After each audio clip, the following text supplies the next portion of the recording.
আসসালামু আলাইকুম। আমি রাজু আহমেদ, পেশায় একজন ফ্রিল্যান্সার। তো বর্তমানে ফ্রিল্যান্সিং খুবই জনপ্রিয় একটা প্রফেশন। এই পেশায় সবাই আসতে চায় কিন্তু আসলে সবাই টিকে থাকতে পারে না। এর পিছনে অনেকগুলো রিজন রয়েছে। তার মধ্যে 10টা রিজন আমি আপনাদেরকে দেখাবো। 10টা রিজন আমি পয়েন্ট আউট করেছি যেগুলো মেজর। মেজর মাইনর মিলাই আছে। তো আমরা আ অনেকেই কিন্তু চাই যে অনলাইনে কিছু টাকা পয়সা ইনকাম করার। ওকে, নিজেকে একজন ফ্রিল্যান্সার হিসেবে প্রতিষ্ঠিত করার। কিন্তু বিভিন্ন পারিপার্শ্বিকতা, বিভিন্ন জটিলতার জন্য আমরা আসলে এটা পারি না। তারপরে আ আপনার হচ্ছে কি বলবো? আমি আপনাকে একটা পরিসংখ্যান দেই। ধরেন হচ্ছে আ মানে আ আ প্রায় 68% মানুষজন তাদের স্কিল নিয়ে ফ্রিল্যান্সিং থেকে কোনো টাকা পয়সা ইনকাম না করেই চলে যায়। ঠিক আছে? তো আ তার মানে হিউজ একটা অ্যামাউন্ট। মানে প্রতি ১০০ জনে ৬৮ জন কোনো টাকা পয়সা ইনকাম না করে চলে যায়। ওকে? তো আ আপনি যেন তাদের কাতারে না পড়েন, ওটা অবশ্যই চেষ্টা করবেন নিজেকে অবশ্যই স্কিল ডেভেলপ করার এবং যে ব্যাপারগুলো সবসময় মাথায় রাখা লাগে, ওই ব্যাপারগুলো নিয়ে সামনে এগিয়ে যাওয়ার। ওকে? তো আ কথা বাড়াচ্ছি না। চলুন আমরা দেখে আসি আসলে যে, যে ১০ টা পয়েন্ট আমি উল্লেখ করেছি একজন আ সফল ফ্রিল্যান্সার হতে না পারার পিছনে যে ১০ মানে যে কারণগুলা থাকে এর মধ্যে ১০ টা কারণ আমি আপনাদের সাথে শেয়ার করছি। ওকে? তো চলুন আমি স্ক্রিনে নিয়ে যাচ্ছি আপনাকে। আমরা একটু স্ক্রিনে যাই। ওকে। আচ্ছা, যে ১০ টি কারণে আপনি সফল ফ্রিল্যান্সার হতে পারবেন না। ওকে? সো আমি আপনাদের জন্য একটা স্লাইড তৈরি করেছি এটার উপর। তো ১ম যেটা সেটা হচ্ছে যে পর্যাপ্ত ধৈর্য না থাকা। আসলে ধৈর্য হচ্ছে মোস্ট ইম্পোর্টেন্ট একটা ব্যাপার এই ফ্রিল্যান্সিং এ অনলাইন সেক্টরে। ওকে? তো আপনার যদি ধৈর্য না থাকে আমি আপনাকে বলব যে আপনি এই সেক্টরে এসে কিছু করতে পারবেন না। ওকে? অবশ্যই ধৈর্য থাকা লাগতে হবে। আপনি আপনার কাজ শিখতে ধৈর্য থাকতে হবে। ফ্রিল্যান্সিং এ লেগে থাকতে হলে ধৈর্য দরকার। রাইট? সো এটা ছাড়া মানে ইম্পসিবল ব্যাপারটা। ওকে? সো এটা আমাদের খুব ইম্পোর্টেন্ট একটা ব্যাপার। আমাদের অবশ্যই ধৈর্য থাকতে হবে। আমরা যদি আমাদের যদি ধৈর্য না থাকে আমরা ভালো কিছু করতে পারবো না এই সেক্টরে। ওকে? দেন আমাদের ২ নাম্বার পয়েন্ট হচ্ছে নতুন জিনিস শেখার প্রতি আগ্রহের ঘাটতি। আপনার হচ্ছে একটা নতুন জিনিস শিখতে মানে আগ্রহ হচ্ছে না। ঠিক আছে? এটা একটা প্রবলেম। আপনি যদি আ আ মানে আসলেই ফ্রিল্যান্সিং করে ভালো কিছু করতে চান অবশ্যই আপনাকে নতুন জিনিস শেখার প্রতি একটা আগ্রহ থাকতে হবে। ওকে? যদি এটা না থাকে তাহলে একটা প্রবলেম এখানে। ওকে? সো এই হচ্ছে ব্যাপার। ৩ নাম্বার ব্যাপারটাতে আমরা যাই। আ কম্পিউটারের সামনে বেশিক্ষণ বসে থাকলে বিরক্ত হওয়া। এই জিনিসটা সবাই আসলে আমাকে কম বেশি বলে যে, "ভাই আপনি কিভাবে লং টাইম এভাবে বসে থাকতে পারেন কম্পিউটারের সামনে? আপনার কি বোরিং লাগে না? আপনি কি বিরক্ত হন না?" ওকে? তো আমি তাদেরকে যে আনসারটা দেই যে, যে কাজের প্রতি প্যাশন কাজ করে, আসলে এটাতে বিরক্ত হই না। যে কাজটা ভালো লাগে, অবশ্যই আপনার যে কাজটা করতে ভালো লাগে এটার প্রতি বিরক্ত আসবেন, এটাই স্বাভাবিক। ওকে? তো আ অবশ্যই এই ব্যাপারটা যদি আপনার হয় যে আপনার কম্পিউটারের সামনে বসে থাকলে বিরক্তি ফিল হয়, আপনার খুব ভাল লাগে না, তাহলে এই জায়গার একটা প্রবলেম। এটা ফিক্স করতে হবে। না হলে আপনার সামনে আগানোটা খুবই মানে কি বলা যায়, খুব ডিফিকাল্ট হয়ে যাবে। ওকে? দেন আমরা যেটা করতে পারি ৪ নাম্বার পয়েন্টে যাই।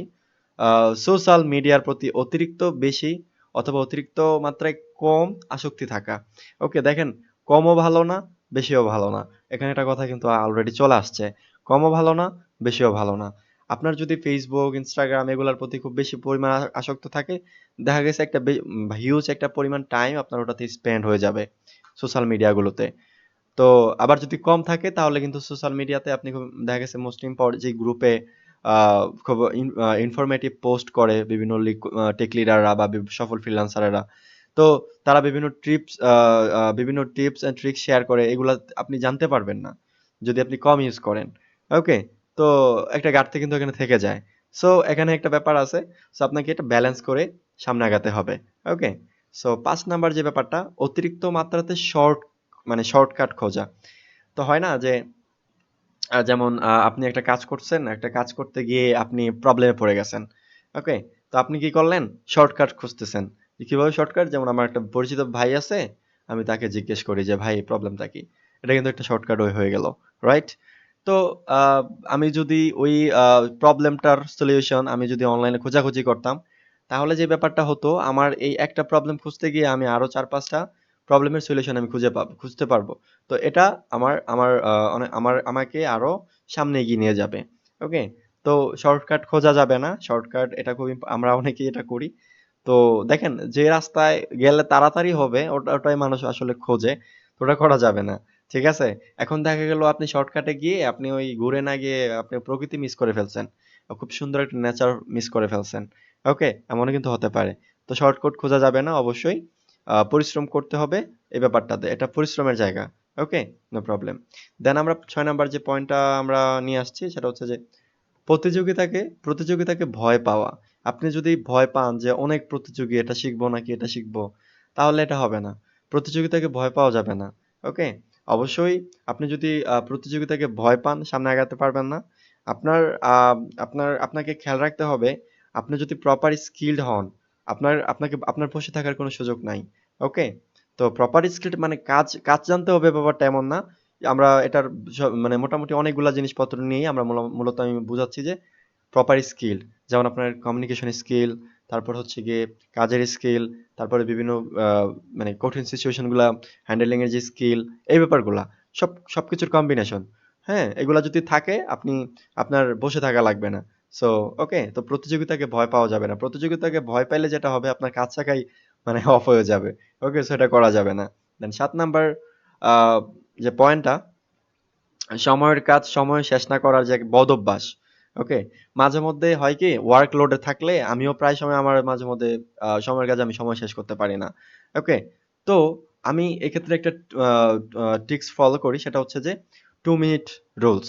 যে কাজটা করতে আমার ২ মিনিট সময় লাগবে ওটা আমি ইনস্ট্যান্ট করে ফেলি। ওকে? এটা করলে যেটা হয়, আমার কাজগুলা অনেকাংশেই মানে এগিয়ে যায় আরকি। ওকে?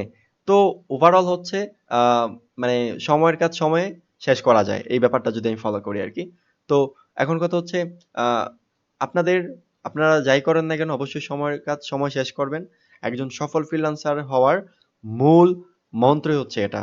এখন আপনার একটা ক্লায়েন্ট আপনাকে একটা কাজ দিল। আপনি ৭ দিন টাইম নিলেন। সাপোজ $১৫০ একটা কাজ নিলেন, আপনি ৭ দিন সময় নিলেন। তো ৭ দিন সময়ের মধ্যে আপনি যদি ক্লায়েন্টকে ডেলিভারি দিতে না পারেন, এক্ষেত্রে কিন্তু একটা নেগেটিভ ইফেক্ট ফেলবে। আপনার ক্যারিয়ারও ফেলতে পারে এবং ক্লায়েন্টের একটা মনোভাব তৈরি হয়ে যাবে যে আপনি লেজি পারসন, আপনি অলস, আপনি কাজ করেন না। তো এটা করা যাবে না। ওকে? সময়ের কাজ সময় শেষ করতে হবে। ওকে? তো এই অভ্যাসটা তৈরি করতে হবে। সময়ের কাজ সময় শেষ করার অভ্যাস। ওকে? দ্য নেক্সট যে পয়েন্টটা সেটা হচ্ছে যে বিভিন্ন টুলস ব্যবহার করার প্রতি অনাগ্রহ। দেখুন, একটা নতুন টুলস আসছে, এটা আপনি ব্যবহার করার প্রতি মানে আগ্রহ প্রকাশ করছেন না। এটা একটা রিজন হতে পারে আপনার সফল ফ্রিল্যান্সার না হওয়ার পিছনে। ওকে? বিভিন্ন টুলস যেমন হতে পারে আপনার আপনার যদি আপনি সাপোজ আ আ কি বলে যে সাপোজ আমি যেহেতু ওয়ার্ডপ্রেস নিয়ে কাজ করি, ওয়ার্ডপ্রেসে নতুন একটা প্লাগইন আসছে।